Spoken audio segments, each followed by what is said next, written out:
Hey viewers, hi, welcome to our channel. నేను మీ అంజలి. So Ramoji Rao గారు ఇక లేరు అన్న సంగతి మనం జీర్ణించుకోవడం చాలా కష్టంగా ఉంది. అండ్ ఈరోజు అందరూ ఆయనతో పాటు కలిసి వర్క్ చేసిన వాళ్ళందరూ కూడా వాళ్ళ ఎక్స్పీరియన్స్ని షేర్ చేసుకుంటున్నారు.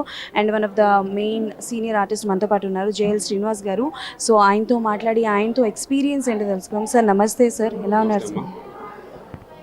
రామోజీరావు గారు లేని లోటు ఎవరు తీర్చలేరు. ఎంతోమందికి, కొన్ని వేల మందికి, లక్షల మందికి, కోట్ల మందికి అని చెప్పుకోవచ్చు. అక్షర యోధుడు ఆయన. సో అంతకంటే ముందుగా మాకేంటంటే ఈటీవీ పరిచయం. 1995లో అన్వేషిత సీరియల్ ద్వారా సైడ్ హీరోగా Achyut was the side hero. Achyut hero, నేను సైడ్ హీరో. ఆ సీరియల్ ద్వారా ఈటీవీ మొదలైంది. తర్వాత ప్రతి సీరియల్లో నేను ఉన్నాను. అన్వేషిత, స్నేహ, కళంకిత, విధి, ప్రియాంక, భాగవతం, శివలీలలు, చాలా సీరియల్స్లో కూడా ఉన్నాను. సో ఆయన లేరు అనే వార్త వింటే నిజంగా చాలా ఎంతో లోటుగా ఉంది.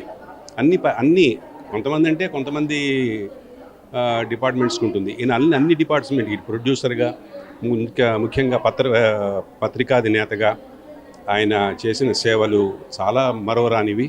ఆయన లేని లోటు ఎవరు తీర్చలేదు. ఎంతోమంది కళాకారులకి ఈటీవీ ద్వారా పరిచయం చేసి వాళ్ళని ఎంతో పాపులారిటీ తీసుకొచ్చి ఇవాళ ఒక మంచి స్థాయిని చేకూర్చిన రామోజీరావు గారికి నివాళులు అర్పిస్తున్నాను.